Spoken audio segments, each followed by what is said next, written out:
Hi guys! Welcome back to my YouTube channel. So for today's video, dahil ako hindi ko pa magawang mag-ghost hunting or pumunta sa mga abandoned places. So manonood muna tayo ng mga reaction video natin dito sa mga magagandang videos ni Nook Top 5. So tara na guys. Let's go. Lately, strange things have been happening in their home. Natalie says that recently they've been doing renovations in their older house, and she believes that all of the activity might have disturbed something in the home, something dark and sinister. One night while her son is sleeping, this happens. Hala, may umila dun sa bata. Para siyang umiyak siya kasi syempre may humila ng paa niya. Some unseen force seems to grab Natalie's son by his ankle and pull him right off the bed. The boy cries and as if he is speaking to someone that we can't see. He says, "I don't like it. No. I don't like it. No." Parang gusto makipaglaro sa kanya ng ghost. Ran into their bedroom crying and said that there was a man in his room. Obviously, we can see that there was no man in his room. So just who or what pulled the boy's leg? You decide. Reality check. Now, before we start with this video, it needs a little bit of an explanation. So the Quest 3 Video VR games headset naman to, has a guys. mixed reality mode where it can scan your room, including all furniture, and it will actually project your game onto the walls, ceiling, and furniture of your own house. This tech uses infrared light and depth sensors to only detect things in the room, and it's actually very accurate. So, Reddit user Moki is playing a kid's game called First Encounter, where you shoot at puppy little aliens that virtually run around your house, picking up something very strange in her home. Kita ka tayo dito.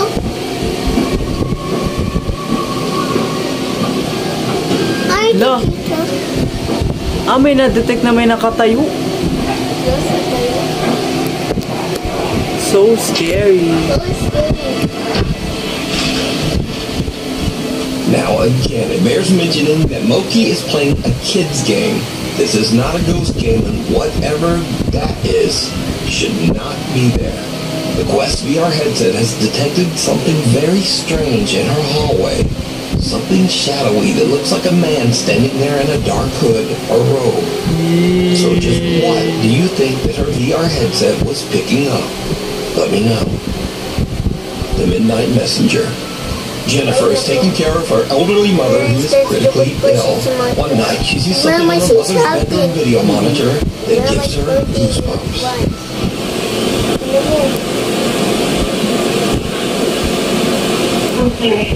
Ay, naku, kamay niya. Kamay niya. Parang may umila sa kanya. Did you hear it? In the middle of the night, a quiet little female voice seems to whisper, "Come," and the elderly woman seems to raise her hands and responds, "Okay." Then again, we hear the quiet little voice clearly say, "Mama." Mama. Umila sa kanya. Yung namatay yata na Chloe. The woman's daughter Jennifer says that she believes that this is the voice of her sister who passed away in 2017. She believes that her sister is there to comfort their mom as she passes over to the other side.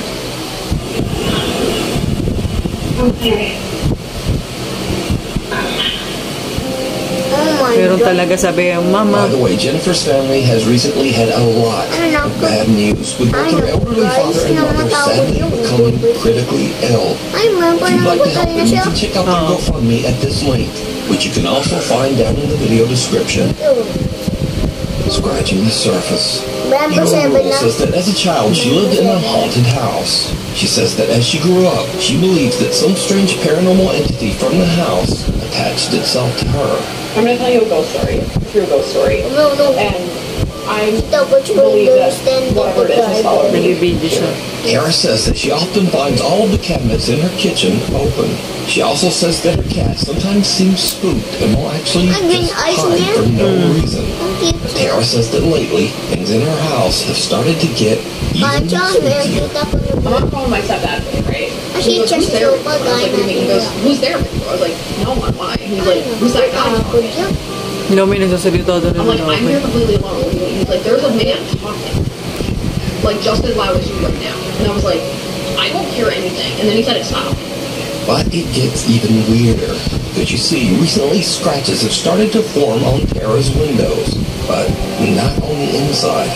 Tara has noticed that there are now strange deep scratches on the outside of the windows of her apartment. Takot, mayroon na rin doon scratches sa labas. There's these scratches. Again, these are on the outside of the windows. And I'm on the second floor. You can tell me what you...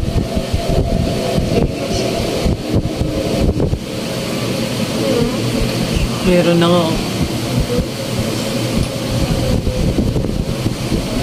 Hello! I don't know what it says. Ano kaya yung nag-scratch na sa window nila, no? But it looks like it's like 4 letters maybe. Why you do my head? Push me like that. No, I did not push you. Second floor. Huh? I did not. I see something there in the kitchen. There's some. Oh, wanna zoom. Pinunasan niya. Ano yun? Outside. Parang Weird-ish thing to know weird. is I've been hearing like loud Nung nagbukas ng cabinet niyo. Ay, takot sa laki na ito niya. Oh, nakita niya kasi cabinet niya bumukas eh. Yung kitchen. Ay, gana natin ng mga open. Let's see. Nakakatakot yun guys, no? Ako nag-iisa ka lang. Tapos bigla bumukas yung cabinet mo or kung anong pinto or window ng bahay. Patakot yan. Panoodin ba natin ulit? Yes, no. Wala putok na ito yung mga Mama, mga dami lang watch ko ghost.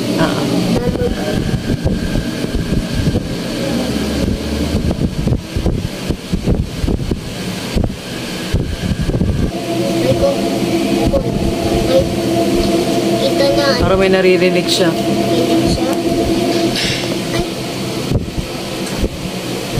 What's that? What's that? What's that? I don't know. Titignan niya nga eh. What's na yan? Bayan niyo yung mga ghost yan.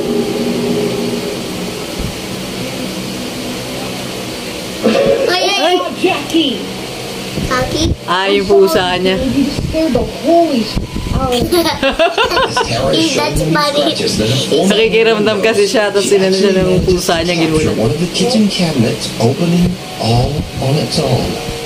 Understandably, she is a bit freaked out.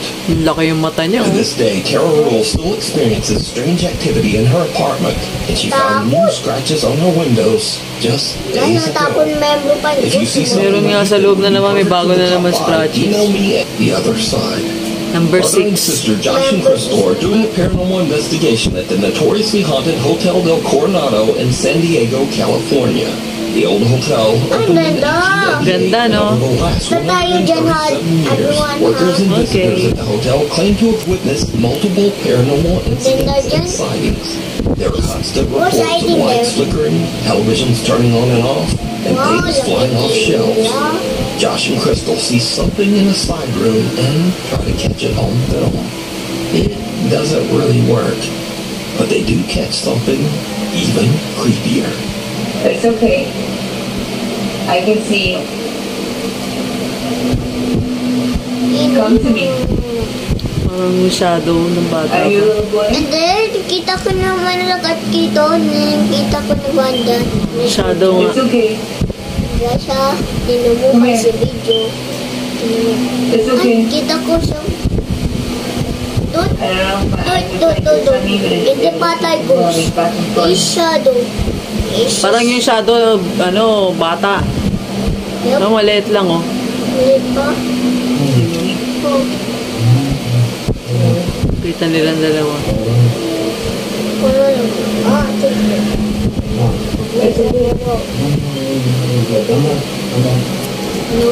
No, you come back. Go straight, look straight. I got to close my eyes. No. Cancel the put your back. Ay! As Tumakbo. Crystal attempts to talk to the spirit of a little boy that she believes haunts the room, suddenly Josh's camera captures the spooky, Ano, may unexplained tumakbong shadow of a maliit. little child that seems Gusto ko ako nakakatakot Crystal yan. on the other side. Oops. So did Josh and Crystal catch evidence of the supernatural at the old Hotel del Coronado? As always, you decide. Number 5. Channel dedicated to Akin na travel, daw, the outdoors, and basic survival in Akin na nature. daw, Mama. On one fateful day, all his training is put to the ultimate test. Ang ganda how sila yung... Ganda yung shelter nila pag pumunta sila sa ano, Tyson is out in sa kanyang mga Napati, gaya yung sila. jungle. what he calls a Viking turf house Oh, survival ganda. Ang ganda ng ginawa nyo, no? to help for his younger brother and his friend. The guys are about halfway through building the Viking Look, hut Mama. when suddenly an urgent weather warning comes through. Ay, on nabalik na Tyson's siya. Ah, magkakaroon ng ano, ng severe thunderstorm warning. Thunderstorm. Mobile coverage area. Take cover immediately if threatened. Kita ko yung chisin ba? in the middle of Oh, yan na. nowhere with no time to get out of there.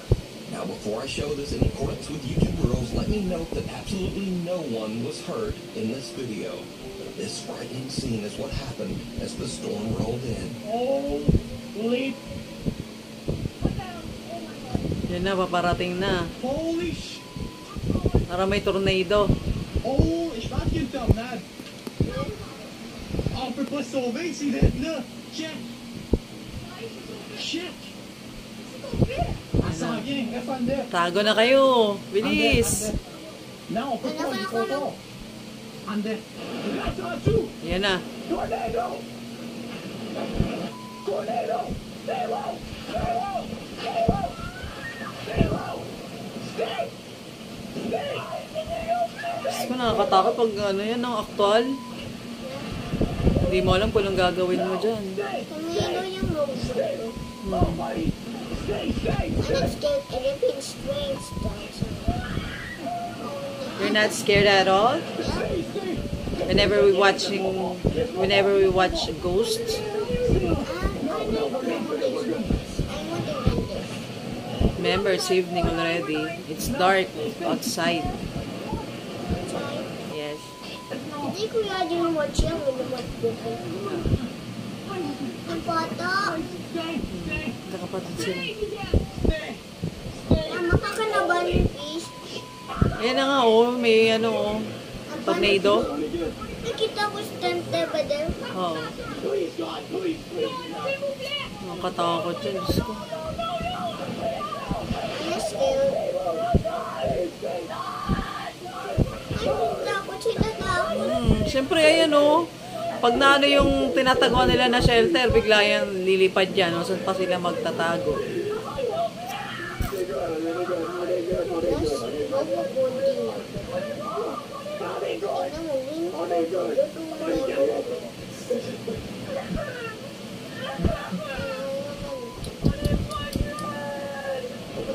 May aking bata oh.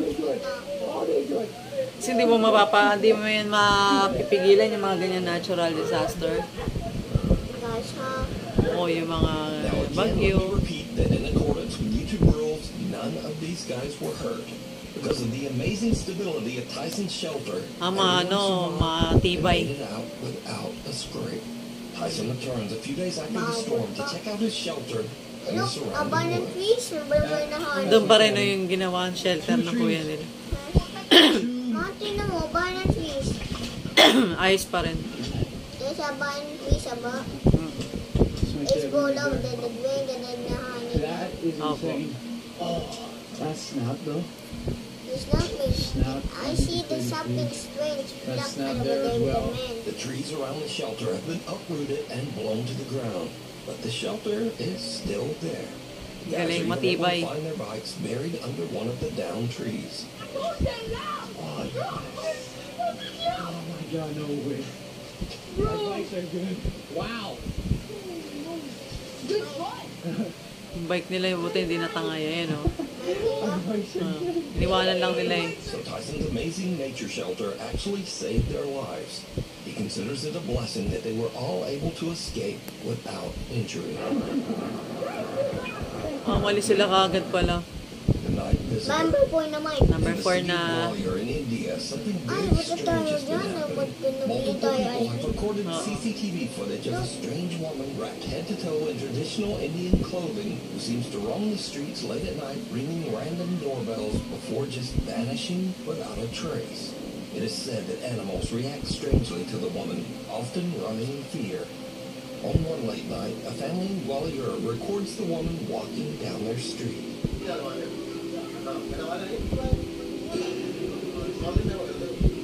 Ayun.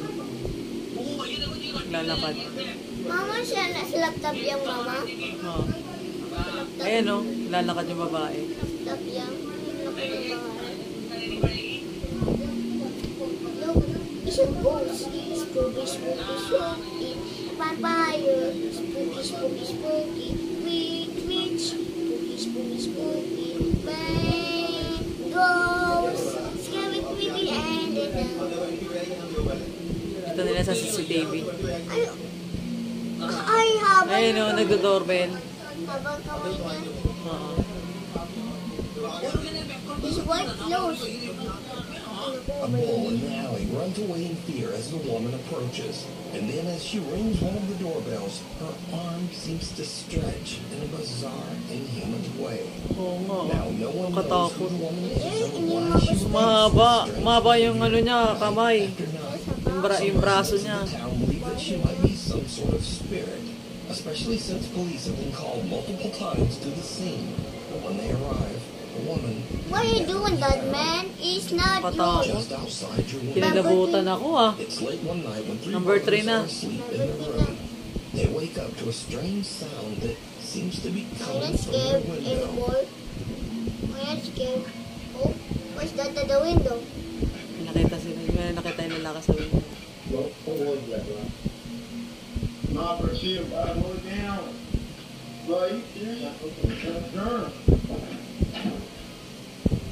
May kinakausap.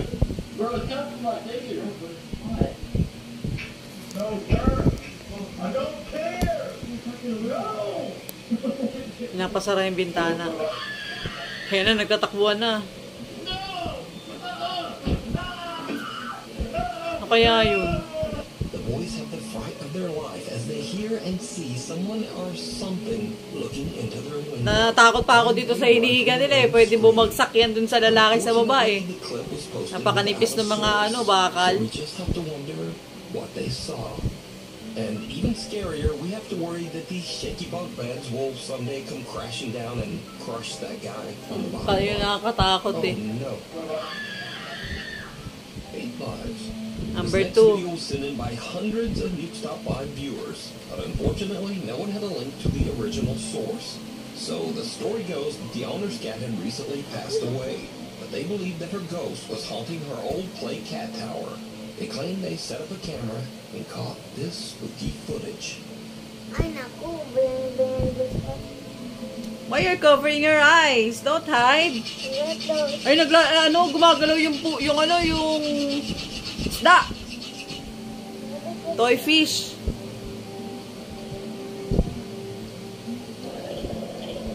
Tapos yung ano niya, yung laruan niya, naglalaro, para naglalaro yung cat. Namatay yung pusa, tas para nagpaparamdam.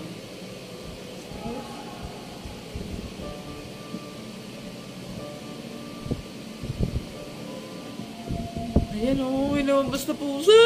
Kulay black pa. Now, Yun yung I namatay have no niyang pusa, source on kulay this black. video, and I'm certainly not saying it's a quote-unquote real video of a ghost cat. Ghost But cat. it's definitely kind of creepy. And some animal lovers say that they actually find the video very comforting. But Totoo. let me know what you think. Scary videos. Number So, 1. as usual, Mama, these are videos that ipan were sent natin in yan. Oo, number 1 na. Last na yan, no? They're either a bit silly, a bit funny, or just kind of Tapos weird. yan, So, stop na. Katie Shreve is working her shift at Victoria's Don't look na Secret lang. store, and she goes to take a restroom Don't look break. na lang. Things start to get very weird. Victoria's Secret pa na butik to, ah. Guys, Malamang sexy yung multo dito kasi Victoria's Secret na butik eh. Hoy! Diyos ko, pag ako nandyan, talagang takbo sa takbo. Disturbing. I mean, let's hope that one of Kaylee's coworkers had a wet wipe or something. So, biglang gumana yung ano, raya ng kamay. Wala naman lumalapit. TikToker RCA is exploring an old abandoned house that is said to be haunted. He encounters something lurking in the decaying house that shocks him to his core.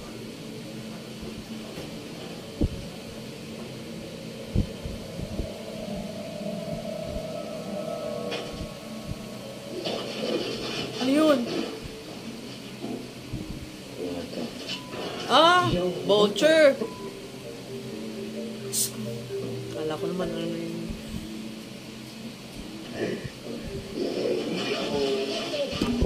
Gusto nang lumabas oh. Kala ko naman ano yun. Only a black vulture, but these birds usually feed off dead things. So what if there's something dead in that? No, there's probably not. There's probably nothing in there. Anyway, and finally, there's nothing worse than when you rent a nice Airbnb and the owner decides to drop by to say hello. Especially if they drop by like Mama, this. ipat natin yan. Opo. Opo. Matakot ko yan. Ah, B&B, Airbnb. Kumbaga nire-rent yung place pero nagulat sila nandun yung may-ari. Nandun yung may-ari. Yes po. Yeah, who are you? Malab-lab. Wait lang. What are you doing? Nakakatakot yan kasi halimbawa natutulog kayo no, tapos bigla siyang lalabas, pupunta siya sa rep, kukuha siya ng pagkain, yun, di ba? Where's your trousers? Oo. Ang asa-asa nyo walang tao, yung pala may kasama kayo sa bahay. Pero hindi naman siya ghost. Yan yung may-ari ng B&B. Ang creepy lang dyan, bakit nandyan siya, dapat wala siya dyan. Kapag pinarent mo yung ano mo, yung place mo, dapat walang tao. Para yung privacy ng tao nag-rent, nandoon. Hindi yung ganyan. Yeah, whilst we're sleeping, yeah, you're going out in the kitchen. Nag-i-explain pa si Lolo. You're just in a jail in there. Binambilan siya. Where's Bugod siya ba? he gone? Hindi, wala siya ng pantalon. Tawalan ng tao yung nag-rent pero agano sa kanya. It's too funny. It's a bit weird. What's happening? Nakakatakot. Pinaano niya lang sa pinagpapatawa lang siya pero nakakatakot. Kasi nag-rent sila ng place tapos may tao pala sa loob. Chloe, you're pulling my hair. Stop pulling my hair. I think the notepads is the most disturbing Love. part for me. So that's all for this week. Ayan lang. Thanks for watching, and hopefully I'll see you back again next time. Bye-bye, everyone. Bye guys, dito ko na natatapusin yung video ko. So talagang nakakatakot pumunta sa mga ganitong lugar pero hindi ko pa nga na-experience pero wala pa akong courage. Lakas ng loob, wala pa. So manonood lang muna tayo sa mga ganitong mga topic the ng moon. Nook, no? Is So, my head. bye guys. Thank you for watching. Ubus na go si Kuya Jayang. Don't forget to like, share, and subscribe and hit the notification bell para maging update kayo sa mga susunod ko pang mga videos. Bye! Scary ghost cat.